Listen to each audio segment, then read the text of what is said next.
o líder supremo do Irã acaba de dar uma ordem que pode destruir qualquer chance de acordo de paz, e a Casa Branca ainda não sabe como responder a isso. Enquanto negociadores trocavam sinais positivos nos bastidores, o Ayatollah Ali Khamenei estabeleceu uma linha vermelha que não foi discutida em nenhuma mesa de negociação. O urânio enriquecido do Irã não sai do país. Não importa o que esteja em jogo, não importa quem esteja pedindo e não importa o preço que Teherã vai pagar por essa decisão. E esse é justamente o ponto que me deixa cético hoje, porque essa ordem não foi anunciada numa coletiva de imprensa, não foi comunicada pelos canais diplomáticos formais. Ela vazou para Reuters através de 2 fontes iranianas de altíssimo escalão. O que significa que alguém dentro do sistema quis que o mundo soubesse disso antes que qualquer negociador americano colocasse essa demanda sobre a mesa de forma oficial, e isso muda completamente a leitura do que está acontecendo agora no tabuleiro geopolítico mais perigoso do planeta. Você está no território militar. Eu sou Roberto, especialista em geopolítica e conflitos militares. Aqui você acompanha análises estratégicas, guerras, movimentações globais e os bastidores das tensões internacionais. Então já deixa seu like, aperta no hype e inscreve-se para não perder nenhuma atualização. Para entender o peso dessa ordem de Khamenei, você precisa ter um mapa geográfico e estratégico dessa guerra na cabeça. Porque não estamos falando de uma crise diplomática convencional. Estamos falando de um conflito que já começou, que já explodiu e que está operando agora num cessar-fogo instável que ninguém no Oriente Médio acredita que vai durar. Em 28 de fevereiro deste ano, os Estados Unidos e Israel conduziram ataques coordenados contra instalações nucleares iranianas. E o Irã respondeu atingindo bases militares americanas nos países do Golfo e abrindo uma frente de confronto com Israel via Hezbollah, no Líbano, o que transformou o Estreito de Hormuz, por onde passa aproximadamente 20% de todo o petróleo negociado no mundo, num vetor de pressão direto que Teherã passou a controlar com muito mais agressividade do que antes. O Paquistão entrou como mediador formal, o EUA mantém um bloqueio naval sobre portos iranianos. E o cessar-fogo que existe hoje não tem garantias reais, não tem prazo definido e não tem, acima de tudo, um entendimento comum sobre o que acontece com o programa nuclear iraniano, que é justamente onde o acordo pode morrer antes de nascer. Agora vamos aos fatos com o peso que eles merecem, porque os números aqui importam demais. Antes dos ataques de junho de 2025, segundo a estimativa da própria Agência Internacional de Energia Atômica, a AIEA, o Irã mantinha 440,9 kg de urânio enriquecido a 60%, um nível que fica muito abaixo dos 90% necessários para a fabricação de uma arma nuclear, mas que está muito acima dos 67% permitidos pelo Acordo Nuclear de 2015 e muito além do que qualquer uso civil justificaria. Para você ter uma ideia, o urânio necessário para fins médicos e para o reator de pesquisa em Teherã funciona com enriquecimento de apenas 20%.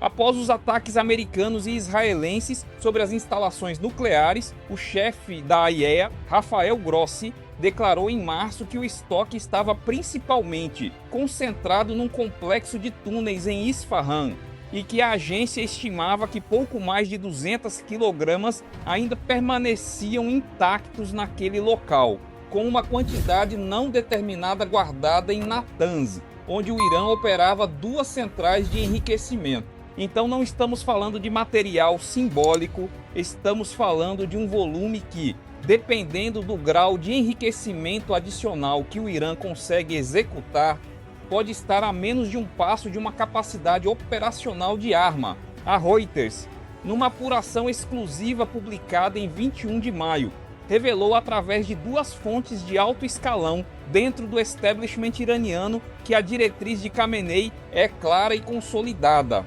Esse estoque não sai do território iraniano.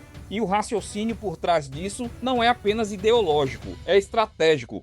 porque as principais autoridades iranianas avaliam que exportar esse material deixaria o país desarmado diante de futuros ataques americanos ou israelenses. Ou seja, o urânio enriquecido não é visto por Teherã apenas como um problema nuclear, é visto como um seguro de vida geopolítico. Trump, por sua vez, declarou na quarta-feira que os EUA estavam prontos para retomar os ataques a Teherã se o Irã não aderisse a um acordo de paz, mas sinalizou que Washington poderia esperar alguns dias para obter as respostas certas.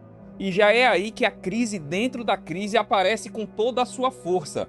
Peraí, porque aqui é onde o paradoxo estratégico fica mais revelador e mais perturbador ao mesmo tempo. Trump garantiu a Israel, segundo autoridades israelenses que falaram a Reuters, que qualquer acordo de paz necessariamente incluiria a remoção do estoque de urânio enriquecido do território iraniano.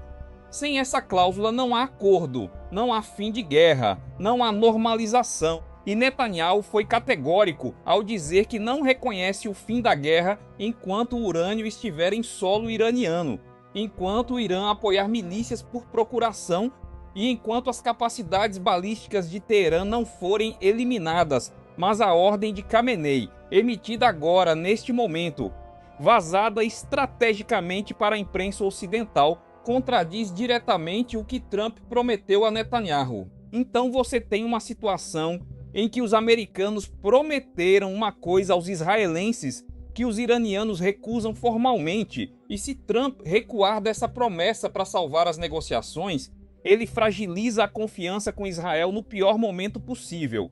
Mas se ele mantiver a exigência do urânio fora do Irã, o acordo não acontece, e o cessar-fogo vira papel molhado.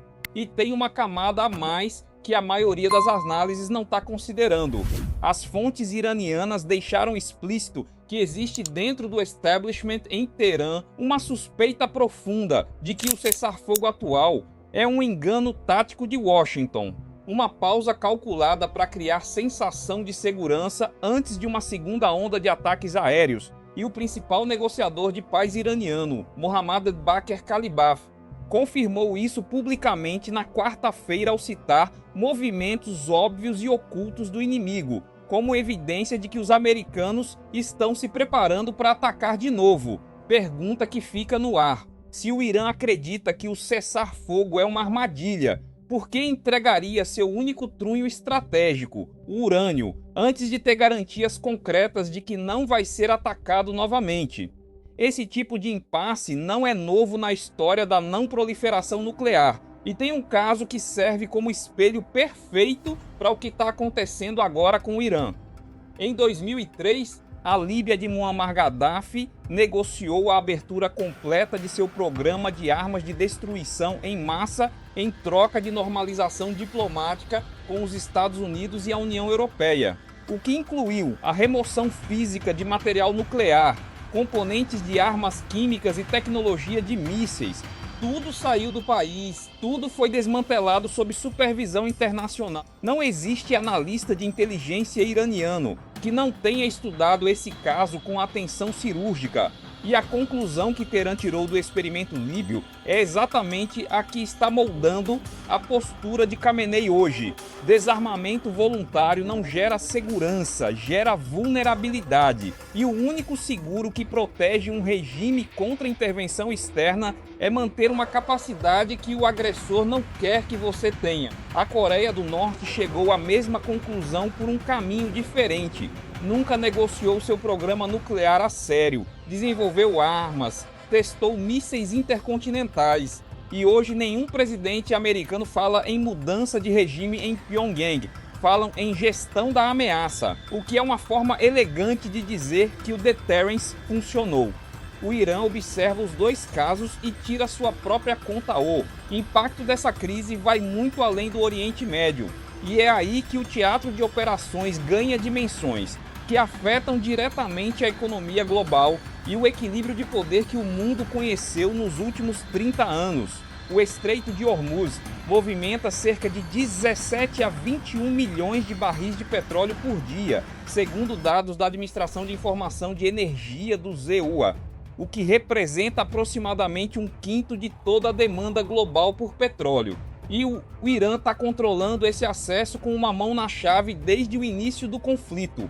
Países como Japão, Coreia do Sul e Índia, que dependem de uma parte significativa do petróleo do Golfo Pérsico, já estão monitorando essa crise com uma ansiedade que não aparece nas declarações oficiais, mas aparece nos movimentos de mercado. E a China, que é o maior comprador do petróleo iraniano e tem interesse estratégico na continuidade desse fluxo, também está no centro desse tabuleiro, porque qualquer deterioração do acordo de paz serve diretamente a Pequim, que não precisa fazer nada, além de assistir Washington se enredar numa crise que consome atenção, recursos e credibilidade americana. A Europa, que tenta se manter fora do conflito, mas sofre os efeitos nos preços de energia, está numa posição incômoda. Nem pode pressionar o Irã com a mesma dureza dos EUA, nem pode ignorar que um Irã nuclear mudaria permanentemente o equilíbrio do Oriente Médio e criaria uma cascata de pressão por capacidade nuclear em países como a Arábia Saudita, Turquia e Emirados Árabes Unidos. Olhando para frente, tem 3 vetores de desenvolvimento que tendem a definir o que acontece nas próximas semanas. O primeiro é a fórmula de diluição, que uma das fontes iranianas mencionou a Reuters, a possibilidade de que o estoque de urânio a 60% seja diluído a um nível mais baixo sob supervisão da IEA, sem precisar sair do território iraniano, o que atenderia parcialmente à demanda americana de reduzir a ameaça nuclear imediata, sem expor o Irã à vulnerabilidade que Teherã mais teme. Mas Netanyahu provavelmente vai rejeitar isso como insuficiente, o que coloca Trump numa posição de ter que escolher entre o acordo com o Irã e a linha do aliado israelense.